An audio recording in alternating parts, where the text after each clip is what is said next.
This is Bob Oliphant from the Westford Historical Society and Museum, bringing you episode 29 of season 2 of the Westford Wardsman podcast.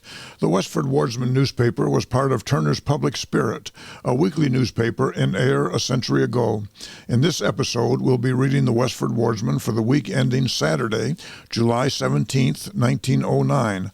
I'll elaborate on what was happening in Westford 114 years ago.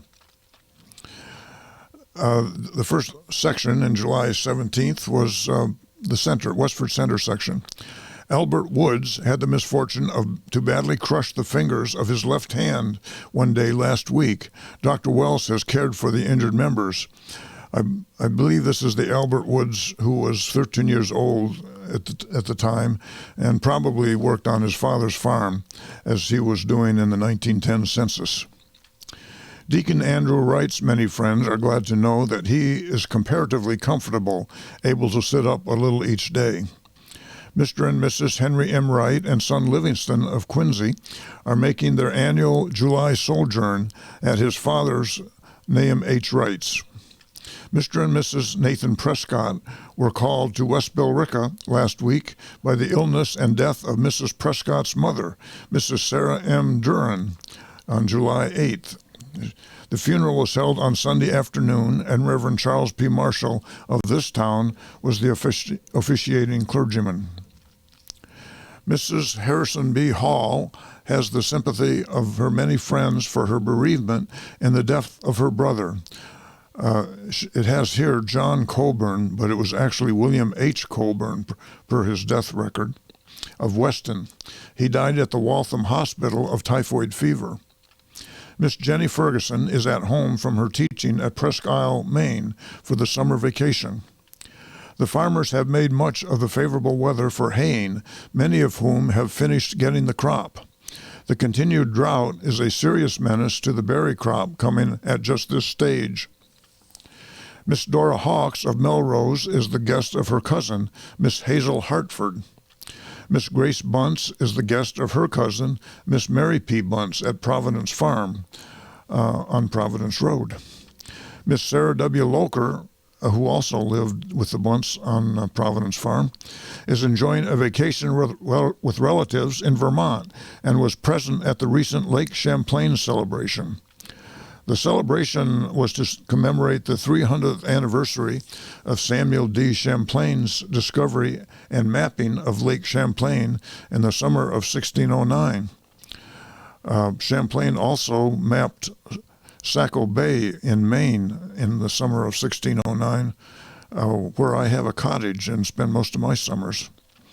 At the Congregational Church, the communion service was observed with a good attendance of members present. In the morning, the roll call service was conducted by Miss Louise Crosby. The foundation work on Mrs. Mary E. Fletcher's new house has been completed, and a good force of workmen are making rapid progress with the framing this week.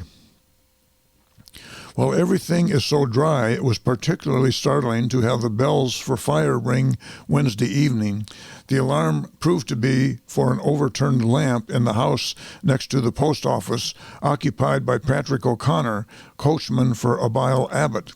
The blaze was controlled before the hose wagon arrived, which it did in a remarkably few minutes after the alarm.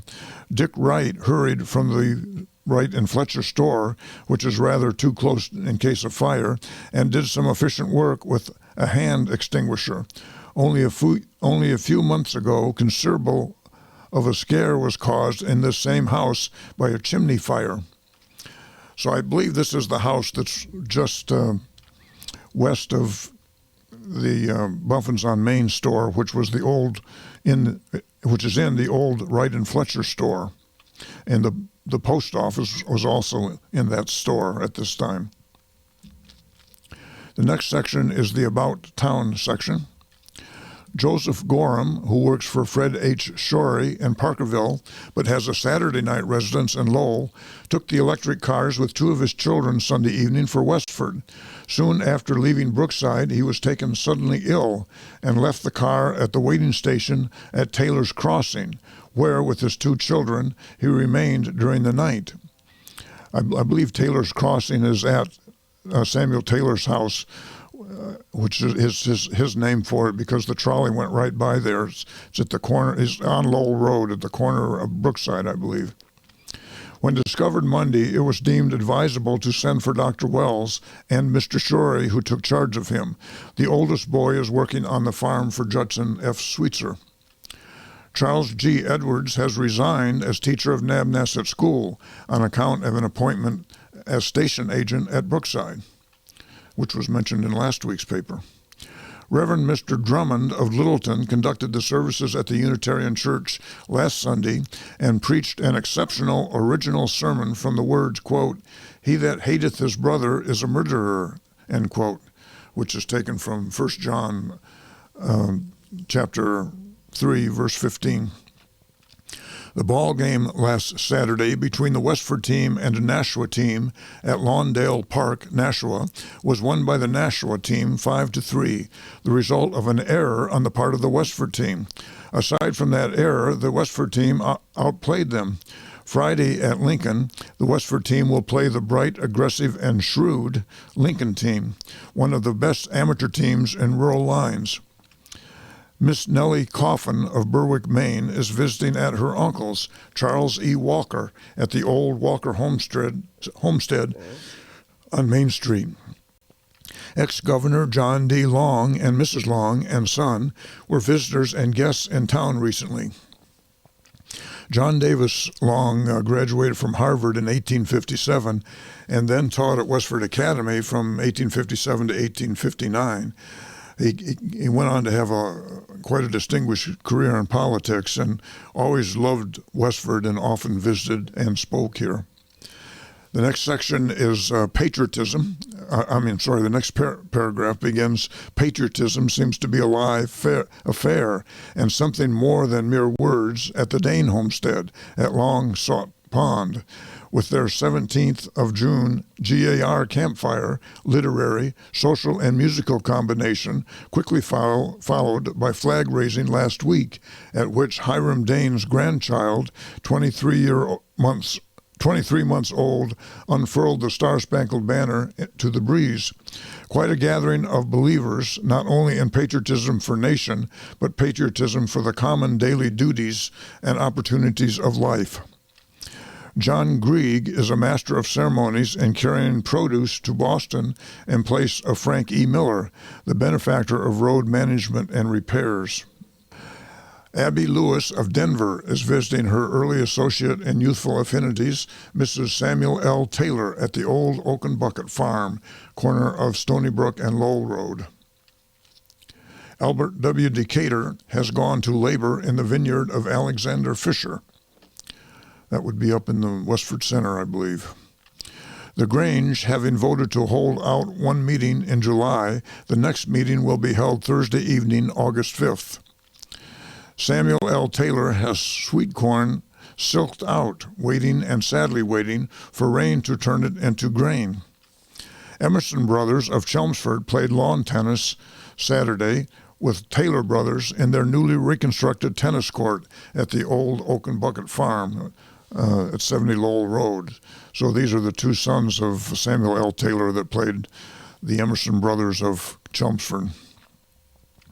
The next paragraph is called Soldiers' Monument.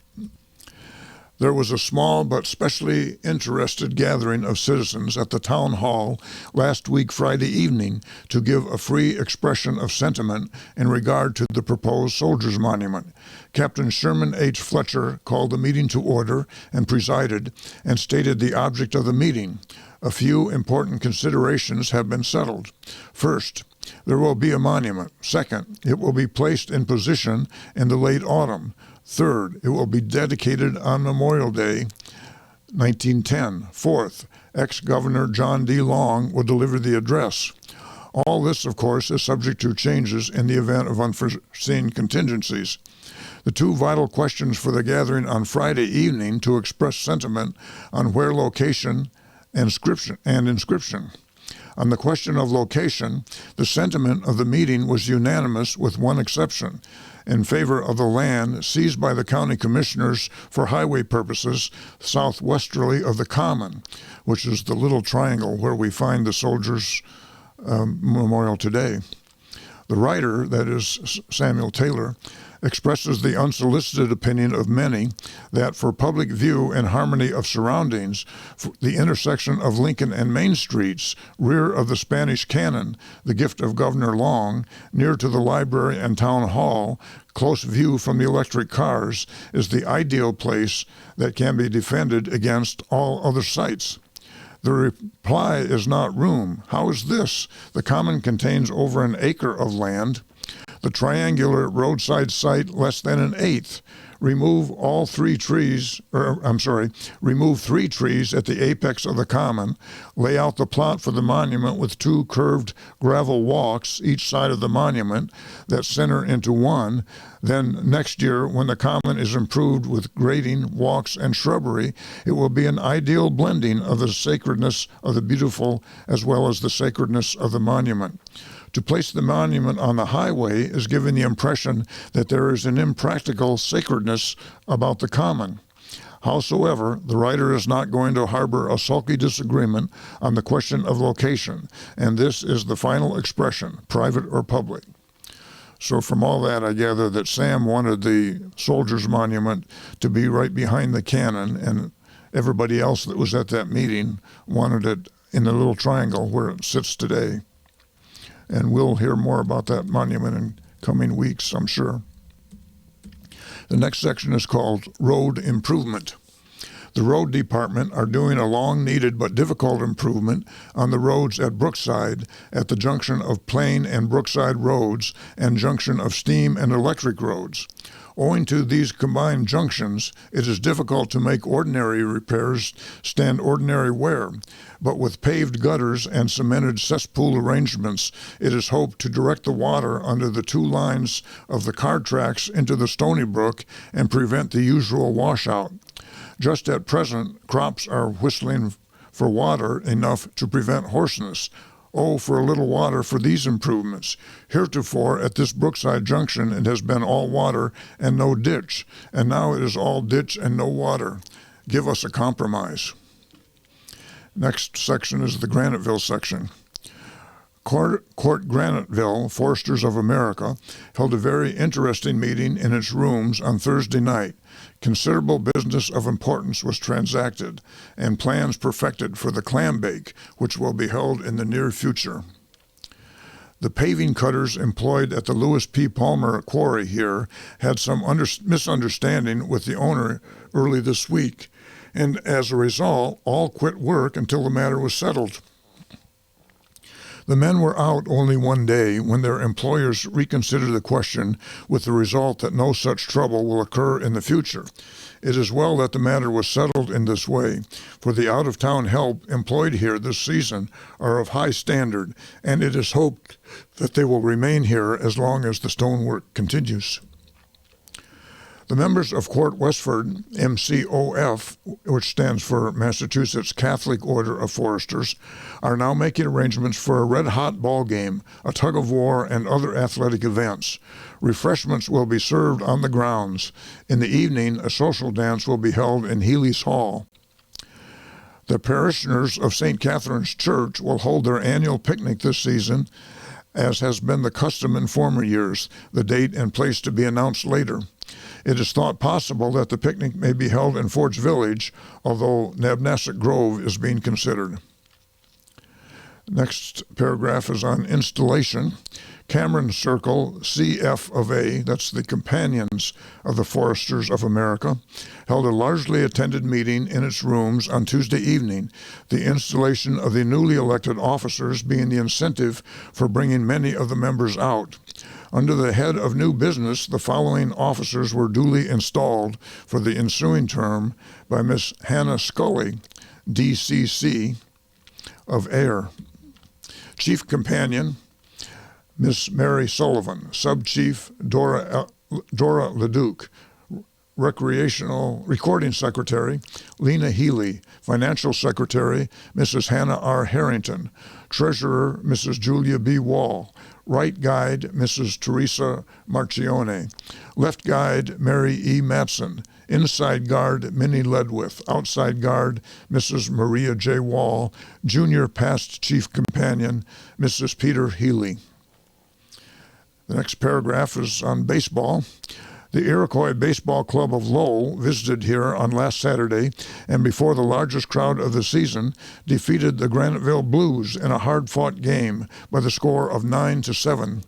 The game was characterized by heavy hitting on both sides, the Iroquois players being fortunate in having their batting streak when hits meant runs.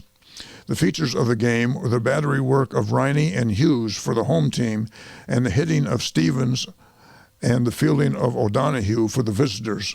The battery was done by McCarthy and Ledwith for the Blues, while Rogers and Bottomley were in the points for the Iroquois.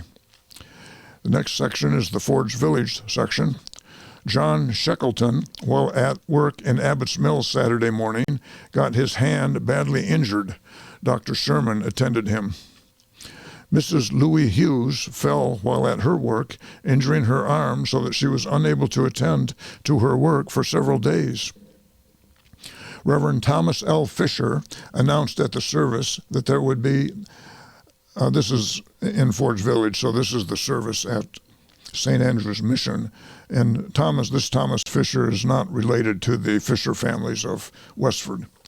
Reverend Thomas L. Fisher announced at the service that there would be special memorial services at St. Andrew's Mission for the late Myron A. Karkin, who met such an untimely death at Ayer last week, Tuesday afternoon. The services will commence at 7 o'clock in the evening.